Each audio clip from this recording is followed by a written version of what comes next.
Even men at the top of their game find themselves wanting more from life.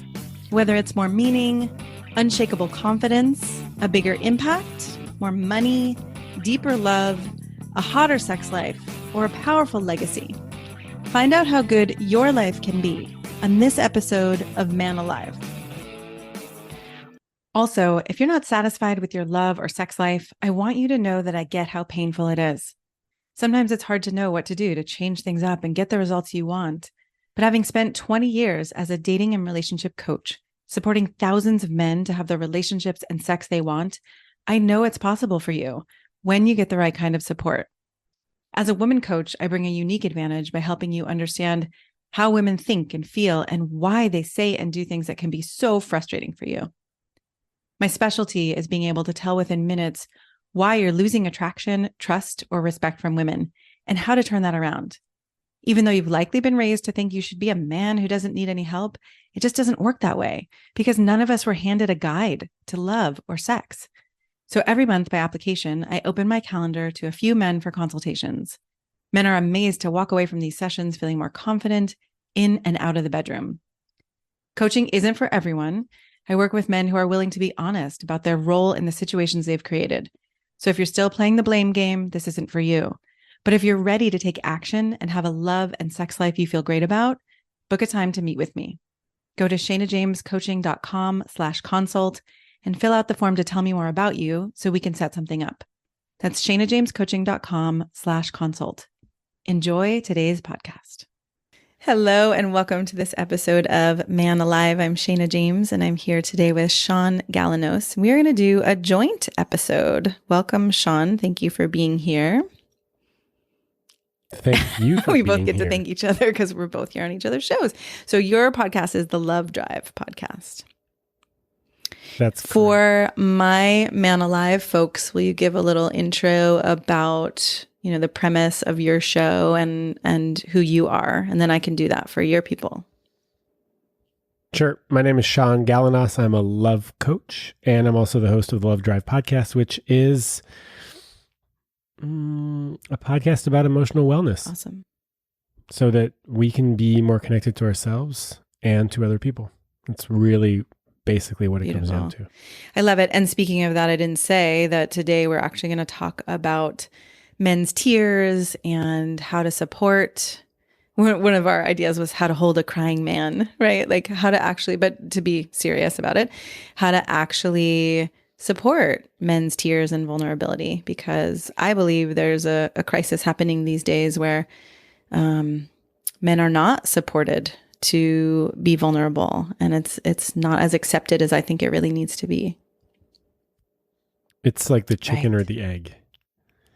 Will the women support the man, or will the man divulge the vulnerability in the hopes of getting supported? What comes first? And for your people who don't know me, my show is Man Alive, and it's really geared toward men and supporting men to have the resources and guidance around relationships, sex, emotional well-being, like yours, some health and finance and legacy and things like that. But often it's a lot about communication, relationships.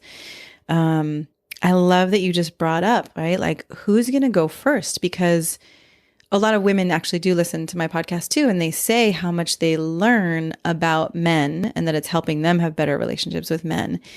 And what I see out there often, and I don't want to make too much of a generalization or, neg women, because I am one, but I do see a lot of resistance and anger coming toward men. And so a lot of men come to me. Last week, one of the days I was working with men, every one of my clients was terrified to express vulnerability to a woman in their life.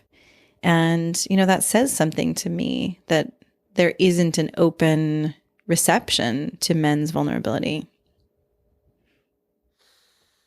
Was that the block preventing them from opening up? Was that they didn't feel that they had a safe woman to open up to? It's a good question. Was it that they didn't have a safe woman to open up to?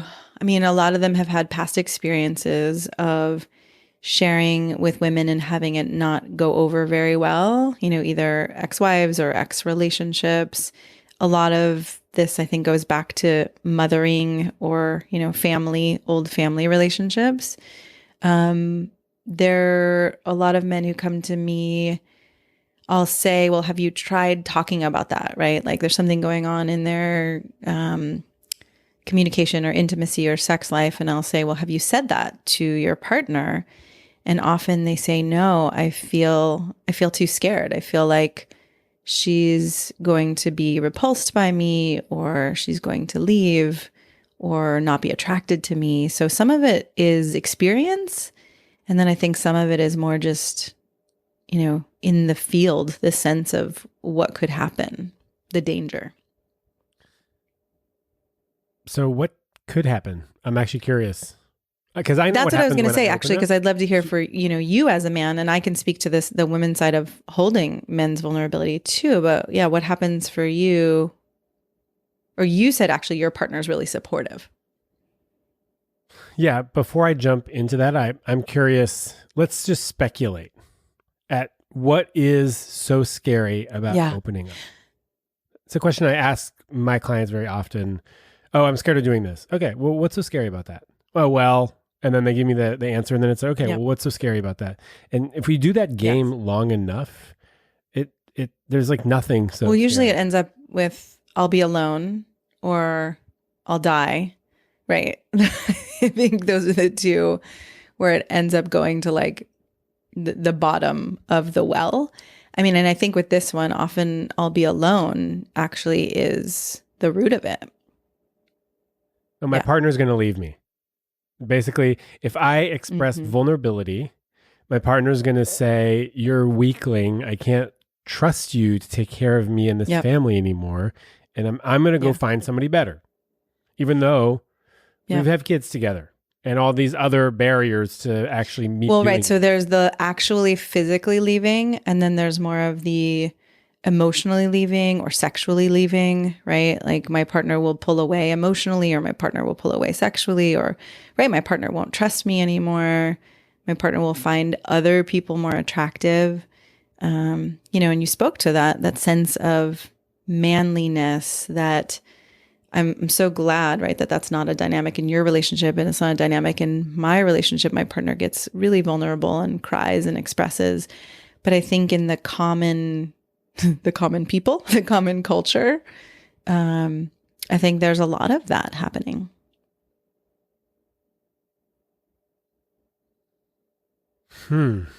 Long pause. What are you thinking? Yeah, sounds like you don't think it's that scary, or there's something that doesn't feel aligned about it. No, I've been slowing down lately. That's all. Instead of rushing to say something, I try to just, does it resonate? How does it land? We could do a whole podcast of slowing down. Slowing down in every aspect. I've been experiencing this in lovemaking. It's mind blowing, but that's another episode for a different day. Yeah. I mean, I did an episode recently on building trust, and one of the pieces was like, okay, can you slow down and really be with someone and what they're sharing and what's happening? And I think going back to your question, right, of what is so scary, maybe that's something that we can all ask ourselves. Like, is it really as scary as I think it is? And we won't know until we do it. That's the thing. And it takes some amount of courage to go and open up and expose yourself and say, hey, I have a fear that if I share this thing with you, you're going to think less of me. You're going to want to be with a stronger man. You're not going to be able to know what to do with it. And that is preventing me from really opening up. And that is a fear that is mine. It's not yours. These aren't things that I actually know are going to happen. So this feels like step one. Right? Step one is naming the fear of what happens when you open up. And there might even be a step 1A and 1B or a pre-step one, which is right? To be able to get to the point where you can say that, I think it takes a belief in yourself, or it takes a not listening to those voices in your head that may say, well, this would make me weak, or this wouldn't make me manly. I think a lot of what I end up working with clients is really helping them find that place of recognizing and believing in their own goodness with all their fears and desires and, whatever may be there, to actually realize, no, I'm good with all of this. You're worthy. That's Yes. a baseline. And that's not a story that we're told. It's just not that should be the standard narrative. And it's not. For some reason, we get all sorts of funky ideas that we're unworthy, we're unlovable, we're not capable, we're not loving. And this is kind of it's a fucked up message, and it really does get in the way of understanding that ultimately, deep down, as a baseline, we are worthy, and opening up to somebody isn't going to change that. And if that person goes, ew, gross, still worthy. And also, now you have some new information about this. Which can be really challenging if you're married to this person and have kids with this person, and that's their reaction. I can't speak to that. I just can't. And it's going to be really scary. And can you deal with it? Can you find the strength?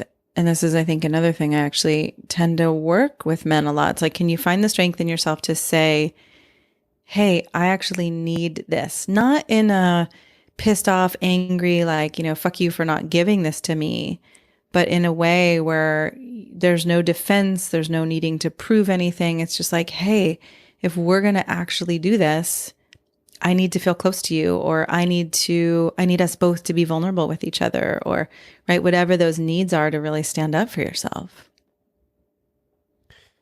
And I really like to steer away from I need language, because it kind of puts people, it puts them up against the wall. I need you to empty the dishwasher. Well, go fuck yourself. I'm not going to empty the dishwasher. I'd really love if you could help me in the kitchen by emptying the dishwasher. I like that. I just want to do something with you, I know cleaning the kitchen sucks. I end up doing it most of the time. I don't really mind. I'd love to do it with you every now and then. Yeah. And it's interesting, because then I wonder, okay, there's a difference between the dishwasher and you actually honoring my worthiness, right? I mean, I think there are some non-negotiables in relationship, and I don't know, you might call those needs, you might not, right? People have different ways of looking at that. So I'm not really attached to the language, but I think there is a sense of, wow, for me to be connected with you, for me to stay, it doesn't always have to go as far as for me to stay here, I'm going to leave if this doesn't happen.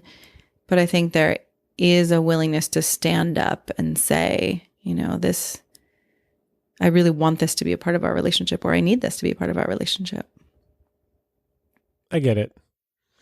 And I also think that men can really be turned off by I need language. Well, that's interesting. And not... Yeah. No, go ahead. Which part? I was just thinking, right. So if we're talking to women about speaking to men, right, it might be one way. And then as a man, if you hear a woman say that, and this is all personal too, right? It's not just man, woman, gender, but I'm just curious if there's a different impact. And I also really believe that so much of our tone and how we speak, and where we're coming from trumps the words we actually use. Amen. And I don't know the answer, but I'm wondering if a woman would be like, ooh, he needs this from me. He needs intimacy. I like that. Right.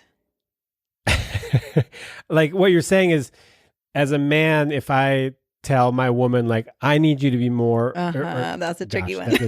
I need you. I need more closeness in this relationship. And the way I can see doing that is by me opening up and being more vulnerable. That was powerful. I think that'll go over well. I also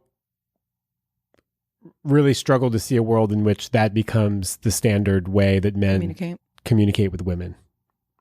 I just don't see it right now. I don't think we're there yet.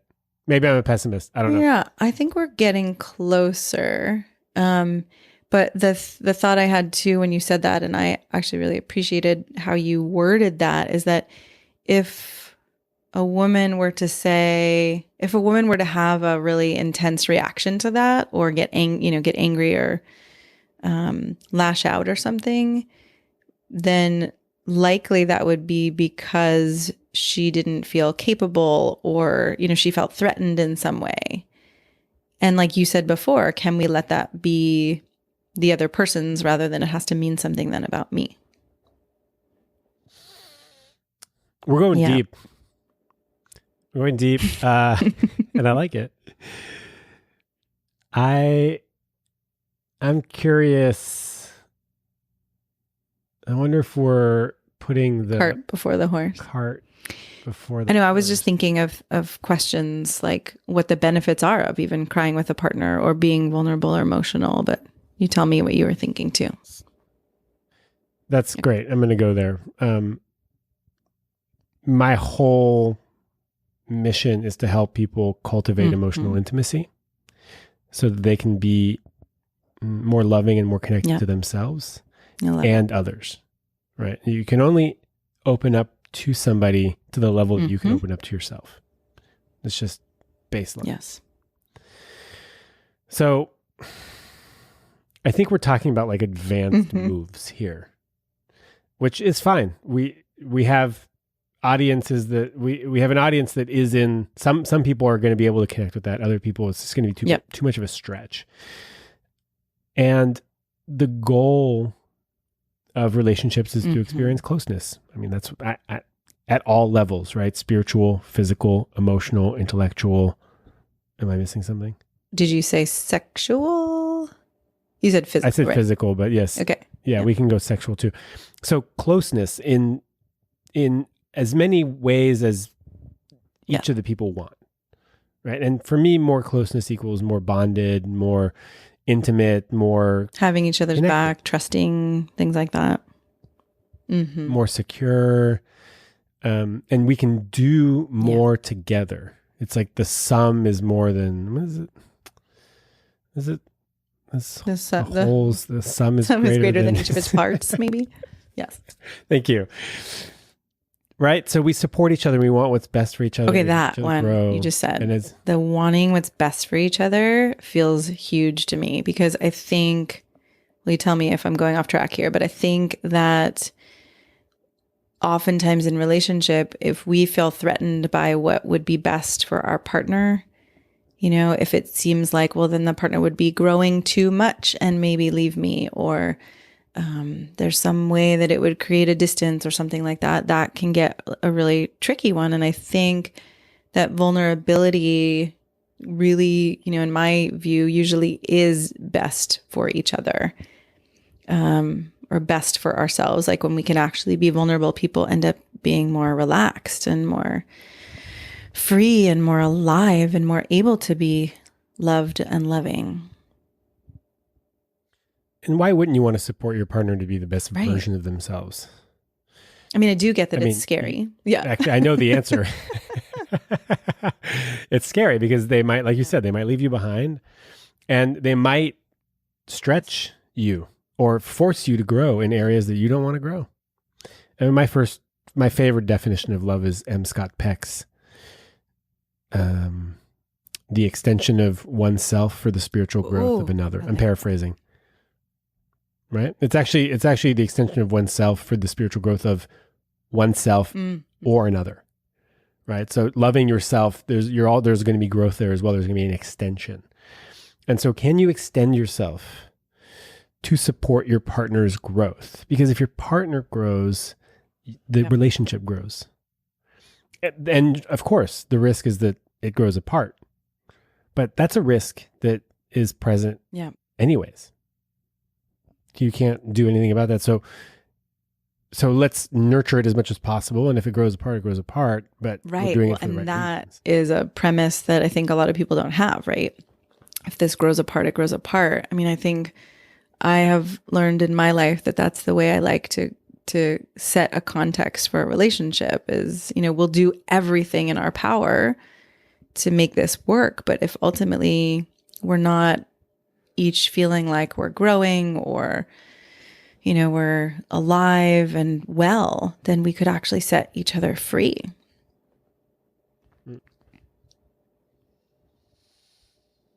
Yeah, some people they found the relationship and they just want to lock it in for life. Which and, every relationship. Well, and I think there's what I've started to see as that's not how I've lived, and I've been through divorce, and that I do have some admiration for people who kind of stick with it and the growth that can happen there. I think it can cause stagnancy, but it can also cause growth. I don't know. I was just thinking, I'm curious too about in your work, your relationship, or how you work with people around their thoughts and their judgments. Because I'm thinking about the topic of vulnerability for all of us, but especially welcoming men's vulnerability. And I grew up with a lot of these thoughts and judgments, that crying would make a man weak and all of those things. And I actually remember when I first got married, I had all these weird things going through my head of how I was supposed to be and who I was supposed to be that really just felt like, oh, these are my moms. I just absorbed them and I didn't even know it. And one of the things that I've learned over the years is that I don't actually have to believe my thoughts or my judgments, right? So if a man brings me his vulnerability and I have a judgment about it, just because I have that judgment doesn't actually mean that it's real. We hold a lot of useless stories that either are no longer valid or were never ours to begin with. Oh, and have just been imprinted by society. And, I hear a lot of women saying, I just wish my son would open up. Me too. I really wish I could hold him in his vulnerability and his sadness. Instead, he just clams up and does whatever. So then I wonder what they do, right? I mean, like I said, you and I have relationships where this is already happening. So I have to kind of rewind, right? And look at, okay, so when a woman's really wanting a man to open up and wishing he would open up, how is she inviting him to do so? Or how is she making it safe, right? How is she becoming a safe person to cry with or feel with, or is that not happening? I don't know if we should even bother speculating. Yeah. We can talk about our own experiences and hopefully model that. I like for people. that. Speaking personally of my relationship, she didn't do anything to say that she was safe. She didn't. Let me back up. Right. She didn't wasn't what she said. It wasn't what she said, but it was how she reacted. Right. And as we open up to people, I think it's important to recognize that we want to do it slowly over time. Otherwise, I call it puking on my shoes. Don't do that. But if I know you and we have intimacy and trust and respect and some time together, then the more trust we have, the more you can open up. But that gets built by little tests, right? So for me, it could be sharing a story about my childhood. And how is that story received by my lover? Is it received with empathy, with holding space, with withholding judgment, withholding advice, and just, is it received with presence and love and patience with no need to fix? Then I have some evidence. Oh, okay, this person handled this really well. That felt good. I feel safe doing that. And so then there'll be more examples of that, more stories that come up as we continue to share and get to know each other. And she continues to show up in a way that makes me feel good. Yeah. And then what comes up? What comes up for me is what happens when those things aren't happening, right? And how to, for me over the years, if that wasn't happening, to actually not get pissed off and defensive and angry and you can't listen to me and you're not here for me and all those things, right? One of the things I often teach women is that the opposite side of the coin from complaint is desire. And so if I'm actually wanting something, but I'm complaining about not having it, it usually doesn't go very well. But that I could actually, again, vulnerably say, hey, when I was telling you that story, it seemed like you were really, assessing whether this was going to happen or that was going to happen. And I'm wondering if I could tell it to you again, or I'm wondering if we could, practice at some point where you could just listen with your heart, or, something like that. Listen with your heart. I know what that means. That one might not go over very well with a man who actually, isn't emotionally literate. Listen, man. Listen with your heart. God damn it. I did a podcast episode I think it was called like, How the Fuck Do I Feel My Heart or something. So that was a good one. That was to go listen to. With Brian Reeves. So I have a friend. I had this experience several months ago. I went to a ritual for men and women. It was like bringing the masculine and the feminine together. And I had a very powerful experience, and it just broke me open. And I'm not going to go into it. Oh, that was a tease. It's too long. I know. But just, okay, I'll set the stage very, very briefly. I was in the middle of a circle with 30 people witnessing me have a total sadness, tear-filled breakdown for over 30 minutes, where I was basically accessing a deep, deep, deep, deep well of sadness, and kind of around not having gotten the love that I wanted growing up, right? And the major takeaway was give yourself the love you wish you'd gotten, right? So give the little Shaun inside, who is pure and deserving and fully worthy and 5 years old. So how could he not be? Give that little five-year-old Shaun all the love you wish you had gotten. And magically, adult Shaun gets it right away, right? It just fills up. So I have the capacity to love the child inside of me, which fills me up as an adult. So it was an incredibly powerful experience, and it broke me open, and I cried throughout the whole weekend. I had my t-shirt was just wet, and I saw everybody's sadness, and it actually was so beautiful that it was. The tears and the sadness were light. They had a light quality to them, where it wasn't actually painful at all. It was incredibly liberating. I saw the sadness in everybody, and it just welled up. And so ever since this experience, I've been crying a lot more. And I shared this experience, and I'm telling you this story because I want to answer the question of, what do you do when someone doesn't welcome or witness your sadness and your vulnerability in a way that makes sense for you? So after this experience, I shared it with some friends. And one friend in particular, I shared this experience with her, and it brought her to tears, but also my vulnerability made her uncomfortable. And so she did what she thought was the right thing by like wanting to come closer and hold me and tell me it was going to be okay, when in fact it was already okay. She didn't need to tell you that. She didn't need to tell me that. I didn't need physical contact. I would have been happy with her just witnessing and sitting with the discomfort, because guess what? It's uncomfortable to watch people experience what we see as negative emotions when they're not. They're just emotions. Right? We put a judgment on them. And so I said, oh, actually, you don't have to make me feel better. I already feel fine. I know there's emotion coming up, but I'd be much happier if you just witnessed from 2 feet away. We were sitting on the couch together with no need to come and make me feel any better, because I'm not looking for that. And if I were, I would say I could really use a hug right now, because I know I am a sovereign being and I can ask for what I need. Easier said than done. Right. Because not everybody has that. I mean, I know it's taken me a long time, and still it's hard for me sometimes to ask for what I need or want. Well, first of all, you have to identify what it is that you need or want before you can ask for it.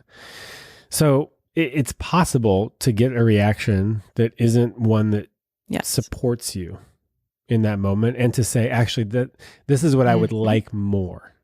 If you're able to give that to me, Mm-hmm. amazing, because I love you and I think you're the best. And I want to feel more connected, and I want to be able to share in a way that makes sense for both of us. Right. And that is a masterful, well, first I just want to say I'm really appreciating your experience, and I'm struck by how strong that feels to me, right? The courage that it can take to stand in a circle of 30 people, let alone just being with one other person and feeling your emotions. So I'm really feeling that. It was Was it? terrifying, by the way. What were you It was afraid terrifying. of? Yeah. Well, my lover was present. So there was the fear that, she would flip out, or she didn't want to, she wasn't going to like what she saw. And also, I mean, I was going to say how scary, but if the question is, what was I scared of? It's just really hard to be seen having that kind of a powerful reaction. Do you have a sense of what is hard about that?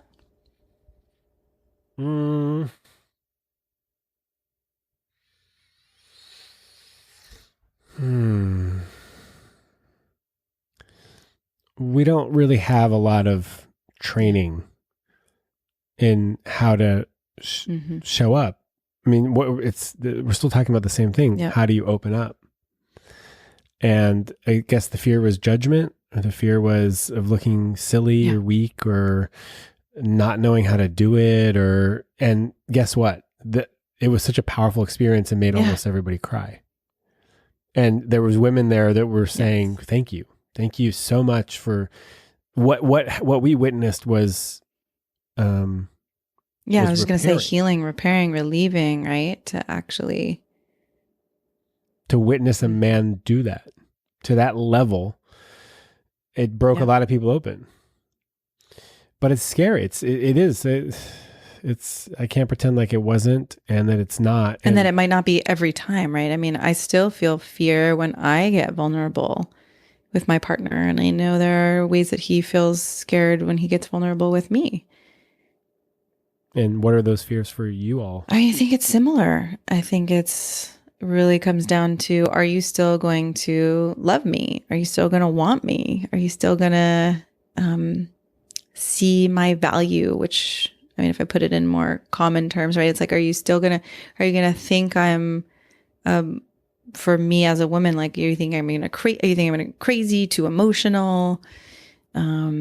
That's kind of the opposite side of the men's one, right? Am I weak or unmanly? I think women, we can have that fear of, am I going to be seen as crazy or overly emotional?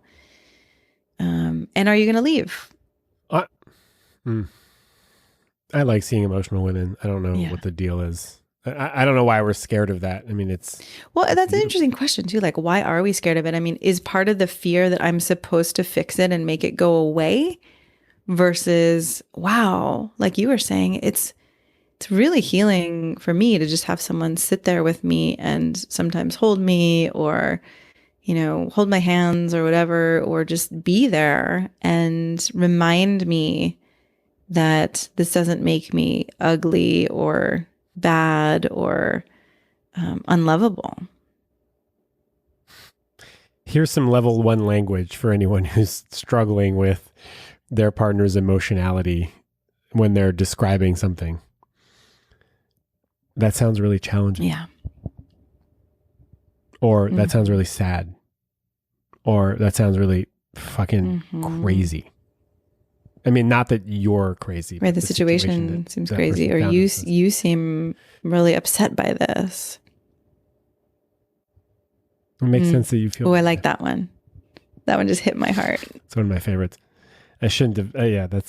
I'll give away my best stuff. Yeah, it makes sense that you'd feel that way. That's a beautiful one. Yeah, I think there is a fear that men will have to step up and fix. And oftentimes, in my experience, when women want help, they're going to be like, yo, can you help me with this? Wait, really? In your experience, what? No? When a woman wants something... Yeah, like my lover was like, "Hey, I'm not really great at Instagram. Can we like sit down and just like, can you show me what you Wow. do on Instagram?"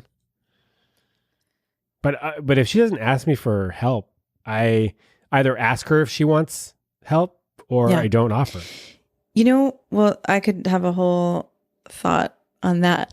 But what it also has me go back to is if we're kind of going meta or taking a step back in a relationship land or context for a relationship, or like, why are we even in this relationship in the first place? And who are we here to be with and for each other? I don't think most people even go there.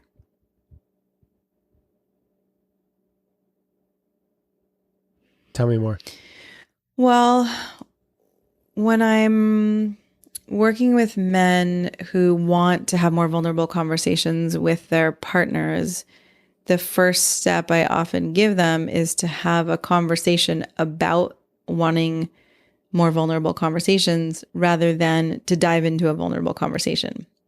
I mean, that is a vulnerable conversation, right? I But love that. rather than to dive into something like seriously emotional that you're not sure if your partner's going to be ready for, to actually set the stage and create a context and create some agreements. Okay, so if we were going to be, well, first of all, right, I would like to have more vulnerable conversations and that whole piece. And then, okay, if we were going to do this with each other, how would you want me to be here for you? And how would you want me to be here for you?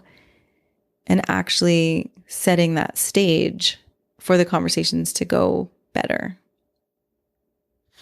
I like that. And I could also imagine that if people don't know the answer to how do you want me to be there for you, or how can I hold space, Yeah. or how can I support you, you could also just go, all right, well, let's just give it a shot with something that's not, the most devastating thing you could ever think of sharing. And let's see how it goes. And let's make adjustments, and let's remember we love each other and we want to be connected. Okay. So we're in this together. We are a team. This isn't to make you feel bad, or it's not a competition. You could be the most vulnerable, you could be the most loving, who could hold the better space. Can we figure this thing out together? And ultimately, I want to be more connected to you. And I think that this is a way for us to do that. Yes. I've always wanted to write a book called Same Team Marriage or Same Team Relationship or something. Because I think one of the issues is that people can act like they're on different teams. Right. And if there is that sense, like you just said, oh, we're on the same team, we're going to try to figure this out. Let's try an experiment and then we can debrief it, and will you tell me what worked for you and what didn't work for you? And I'll tell you what worked for me and what didn't work for me in as kind of a way as we can, but with honesty. Then we can keep kind of creating or crafting this together. Yeah. I call that proactive relationship design. Yes. Brilliant. Can we build the thing that we want to build together? Let's talk about specs and for those engineers out there, what do we want to build together? I want to build a relationship in which I could be super vulnerable, in which I also don't need to have all the answers, in which I can be a little messy sometimes. As long as I couch that with, hey, I'm feeling kind of messy right now. And this happened last night. I'll give you an example. Like I said earlier, had 3 days where I didn't sleep very well. And I had 2 situations where a client was unhappy with my work. And I forgot a bottle of coconut oil at a store. But I didn't have the receipt, and they just gave me the, copy paste policy that without the receipt, there's nothing they can do. And so I was upset. And then my lover said something, and I'm referring to her as my lover because we're keeping the labels smaller and growing into them rather than being like, hey, everybody, this is the love of my life, which I used to do when I was younger. I introduced my girlfriend to the love of my life. And guess what? We're not together anymore. So I'm not doing that anymore. She said something that bugged me a little bit. And it wasn't a trigger, but there was like a little rub or irritation. A little bit of friction. It just rubbed me just like a little bit. And I decided to talk to her about it. And I said, look, something that you said bugged me a little bit. And I need to set the container. I need to be honest with you that I am feeling really heavy because we just got a foot of snow, and I'm not ready for the seasons to change. I'm underslept, so everything bothers me more. I'm more emotionally fragile. And these two fucking things happened that are challenging me and bringing up old stories. And then you said this thing, and so I'm aware that the thing that you said might not be connected to how I'm feeling, and I still feel that it's for me to share this, for me to bring up. And so the whole setup was much longer than the actual thing, and I don't really know exactly what's bothering me, and I might fuck this up, but I also trust that we can have this conversation and we'll figure it out together. God, there's so many awesome elements to that, right? I mean, because in that, you're telling her you trust her and that you trust the two of you. You're telling her that whatever your emotional reaction is may not even have something to do with her. It may, but it may not. And you're actually willing to explore it, right? There's a curiosity, there's a humility, there's a partnership in that. I'm willing to be wrong. And a willingness to be wrong. And I presented the thing, and she was like, "Oh my God, I'm so glad you brought that up. I wasn't even aware of it. It's totally it's like a blind spot that I have." And it brought us closer. Yeah. It brought us closer. And then she said, "Thank you for being true to yourself and for trusting." I like her. Yeah, she's great. And I have a lot to learn, and I'm excited to learn with you. That's incredible. So, long story short, find someone who's willing to learn. Yeah. I mean, that is, right, the willingness to learn together feels so important. And I was just thinking of a conversation I was having with my partner where we were both heated. And one of the things that I found myself doing was like, I guess I would call it de-escalating in a way, but there was just some part of me that had to recognize, like, okay, I might be wrong here, and he might be wrong here, and either one of us might be wrong here. But am I willing to be wrong? Am I willing to let him be right? And the thing that he was saying was this way that I had not been in integrity, like that I'd been late for something we had planned many, many times, which I really pride myself on being on time. And what I noticed as I stood there was like, oh, it took some humility, and it challenged my identity of myself. Like, I'm a good person because I have integrity around showing up for things and showing up for people, and I don't slack off. And if what he's saying is true, I'm going to have to kind of digest or sit with this part of myself that I am not very proud of, you know? And then I could feel myself doing this where I was like, whoa, you know, having to swallow that. And I think there's a way where you said before at the beginning, like, what's going to come first, the chicken or the egg? Are men going to actually offer up the vulnerability? Are women going to make it safe? And I love the idea in a partnership of, you know, at times each of us are going to take I don't know if you'd call it a burden or the heavier job of actually being more vulnerable first. Yeah, who's like the heavy bag? Yeah. Who's going to take the heavy bag?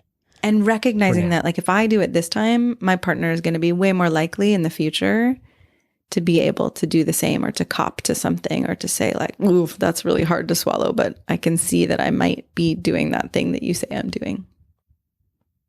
Here's a suggestion. If you're listening to this podcast, you have to take the bag first. And that might suck because you're probably used to taking the bag first. But if you want something to change, and you want more vulnerability in your relationship, and you want your man to be more vulnerable, or you want to show up in a way that welcomes male vulnerability in your life. And it's worth taking the bag. It is. And what you just said too around if you're used to being more vulnerable or you're used to holding the heavy bag, I think it would be a good exploration to really look at, okay, I may be holding the heavy bag, but I also may be dropping the bag at times on my partner's foot. So how am I taking the bag sometimes, but then how would I say, like breaking trust or cutting off connection at another time, right? Does that make sense? Yep, that makes sense. And sort of, yeah. Well, no, just to really be honest with ourselves that we can think, oh, well, I'm the one. And actually, in this conversation I had with my partner, I was like, well, I thought in my mind before he said what he said, I was like, I'm the one who actually, shows up on time, and I'm the one who's committed. And, and then as it turned out, that was like my story about myself was wrong. Yeah, it's no one wins at the blame game. There's no winner. Yeah.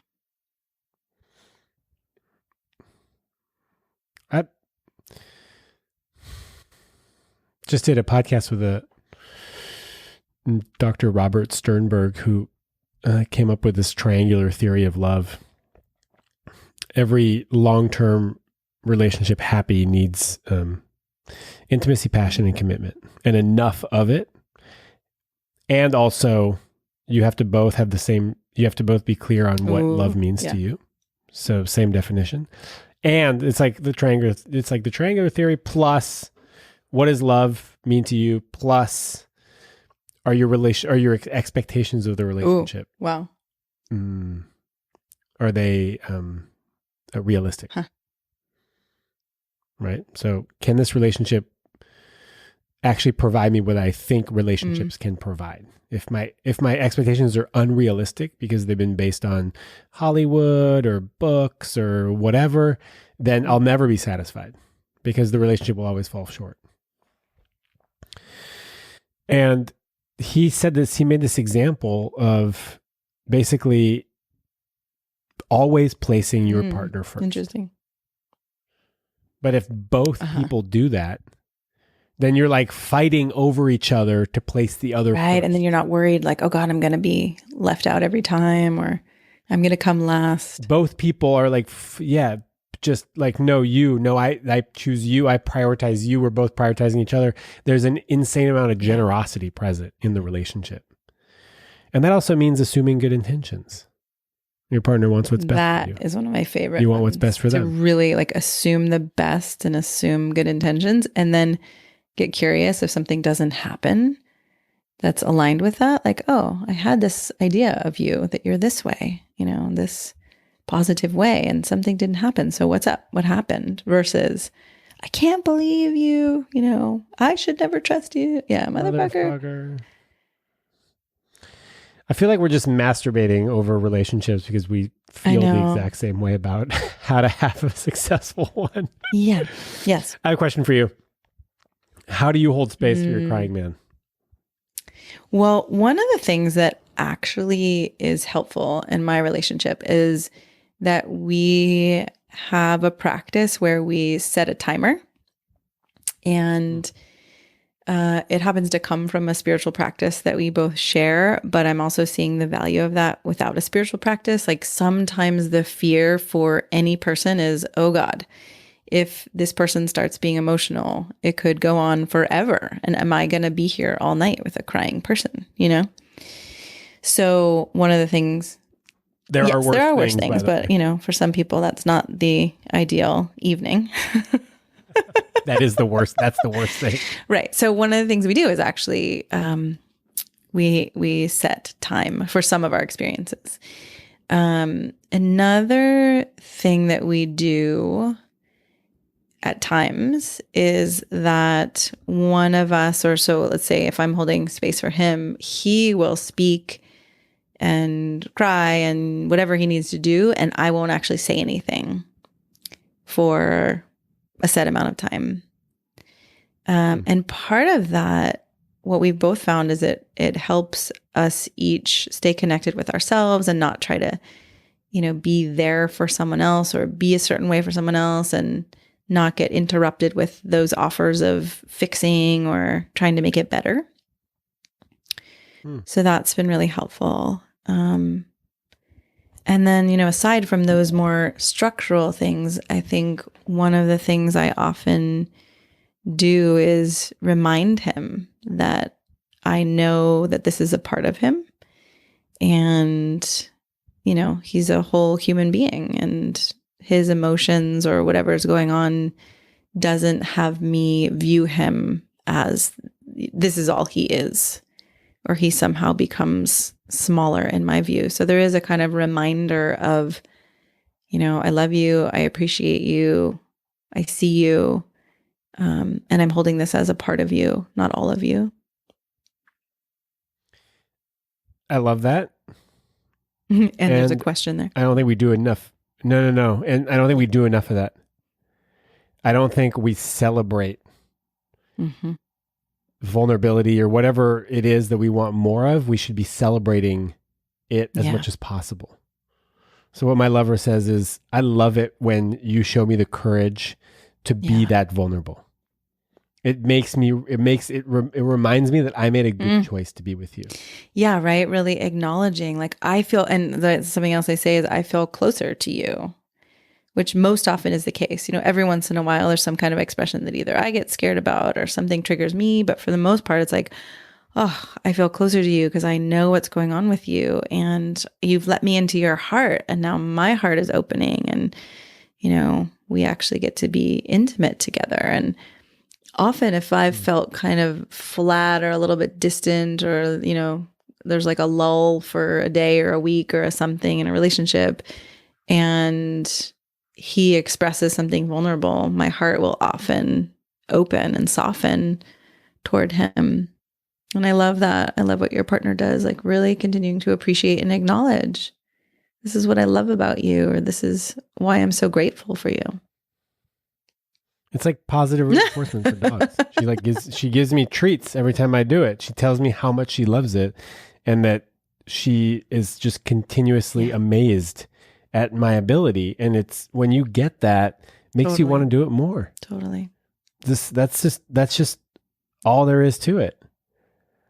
So we do need to celebrate the things that we love about our partners that might not be things that often get celebrated. Yeah. And I'm thinking about my kid and my partner at the same time, right? Like when I look at a young child and how their expression is often, the emotion rises kind of quickly and it's big. And then it goes, if I hold my child and I'm there and I say, oh, that looks really hard, some of the things you were saying before, it'll pass and then it's gone. And I think we as adults forget that.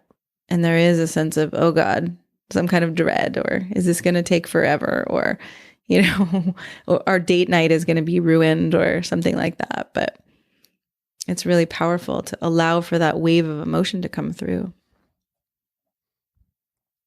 There's this idea, that we need to self-soothe, and I'm a 100% proponent that we do. We need to know how to self-soothe.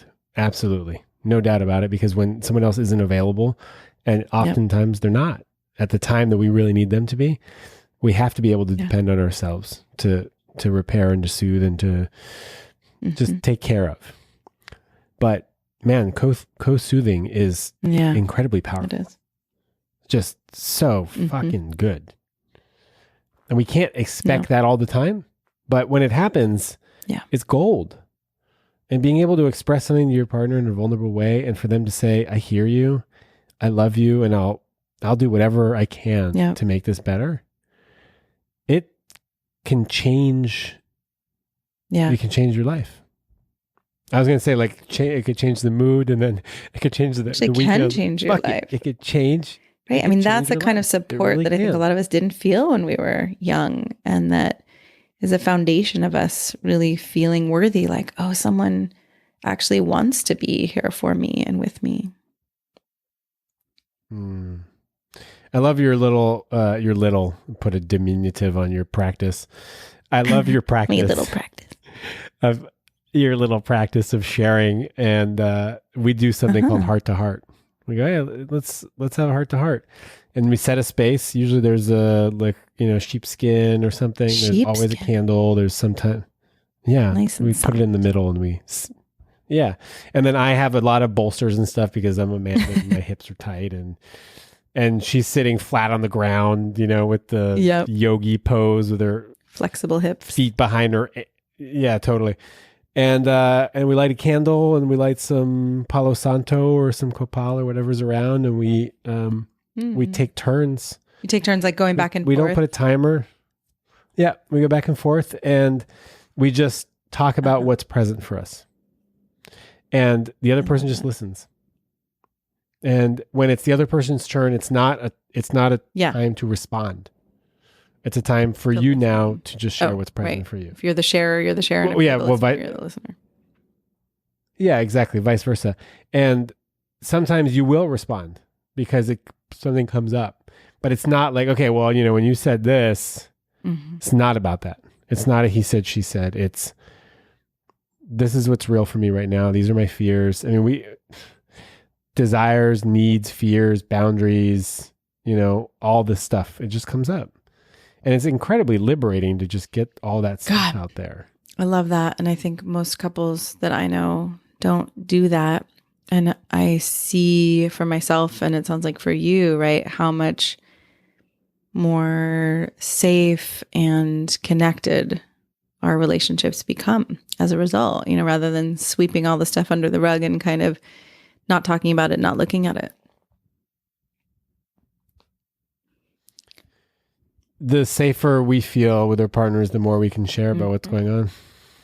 And the more we can have someone that just has our back. Right? Life is hard. Life is hard. That's why we partner up. That's why we find community. That's why we find our tribe. Because we can't do it alone. We could. We can. Some people do. It's not the kind of life that I want. Me neither. Life is hard. The older I get, the more I'm like, wow, I really get it now. When I was in my 20s, I didn't think life was that hard. I mean, I thought it was hard in some ways, but as people start dying and divorces happen and just all the things, I'm like, wow, okay, life really. Shit's easy in your 20s. Really? Like, I thought love was easy in my 20s. I didn't have any of the expectations, the disappointments, the hurts, the wounds.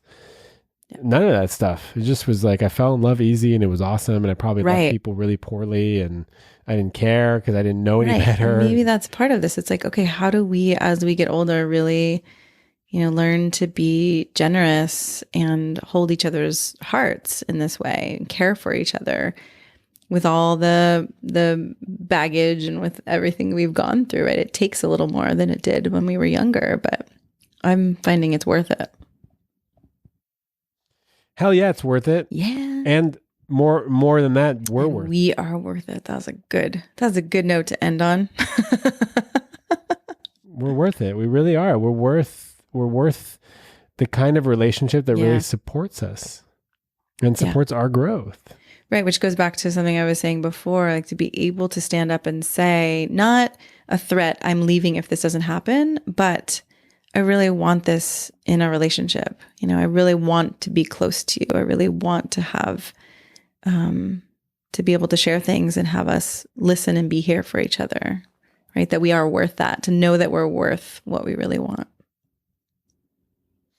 I mean, and that comes down to boundaries at some point, right? If it's what you really need in order to feel safe and to feel closer and that you don't see the relationship moving forward without this, then that's when you need to set boundaries. And that's also, unfortunately, when you need to perhaps start looking at the relationship objectively. Is this relationship going to meet my needs? Right. So let's go back to the beginning where, sometimes you do need more closeness in order to feel good about the relationship and to continue. And part one, finding the language that's non-threatening and that's based in self.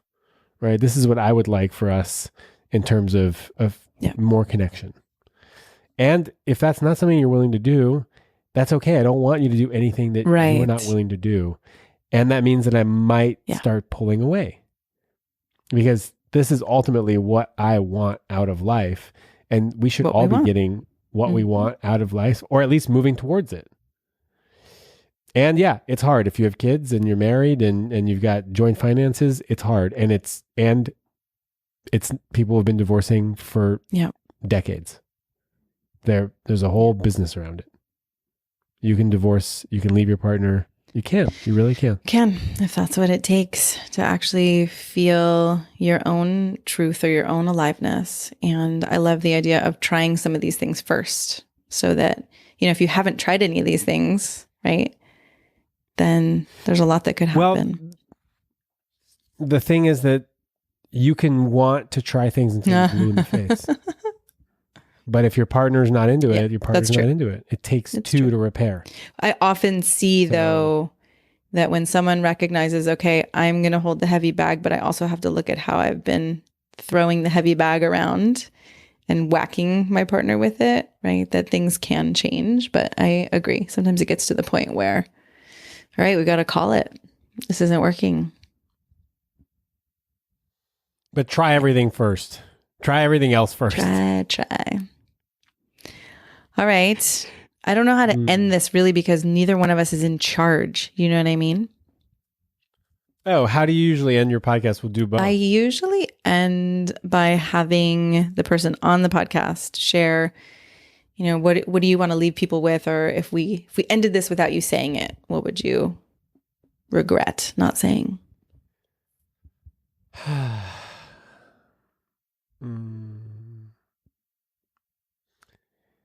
The emotional landscape is very complex. And what we think might be happening might not really be happening. What we think might be bothering us might actually be connected to an old story. And it's worth examining as much as we can. And it's worth slowing down and being really curious about what's going on inside. And how is this affecting me? How's it affecting my relationship? How's it affecting my partnership? And what is the kindest thing that I can do to myself right now? I like that. Thank you. And you're welcome. And how do you usually end? Before I ask you, before I do that, I want to ask you, where can people find you? My website is ShanaJamesCoaching.com, and Shana is Shana. And most of that website is for men. But if you do /woman, then if you're a woman, if you're a woman, you'll find some resources for women too. Okay. And you, where can they find you? thelovedrive.com and on Instagram at The Love Drive. I give free love advice every Friday in my stories. And my podcast is called The Love Drive. Great. Or Google The Love Drive. My SEO it is. Really wow. Strong. Awesome. So what does love mean to you? Ooh. Okay. Way to end it on a big question. What does love mean to me? Well, I don't have a specific kind of go-to thing love means to me, but in this moment, what's coming up is caring for people.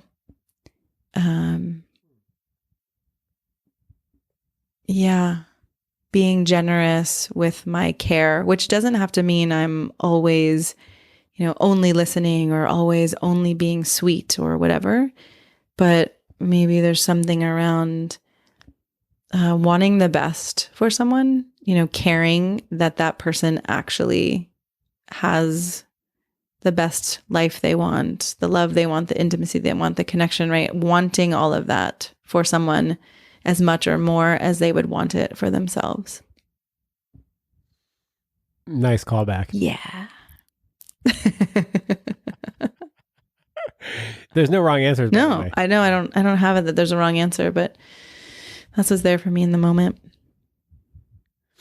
Thank you so much. Thank you. That was really fun. I'm so glad you joined us for today's episode of Man Alive. I hope you enjoyed our conversation and it gave you something to consider and explore in your life. If you like what you heard, I'd be so grateful for you to subscribe and write a quick review that helps men like you find us. And again, head over to shanajamescoaching.com/quiz or text the word ALIVE, ALIVE, to 44144 to get a sense of how you can become a better lover and leader. You'll start to see how you can be both more respected and desired in your unique and genuine way. If you don't feel as confident or as excited about life or love as you'd like to be, this quiz is a really great starting point and will guide you toward a more passionate love life and a more inspiring and successful career. So again, text ALIVE, ALIVE, to 44144 or head over to shanajamescoaching.com/quiz. Join us each week for a new episode of Man Alive.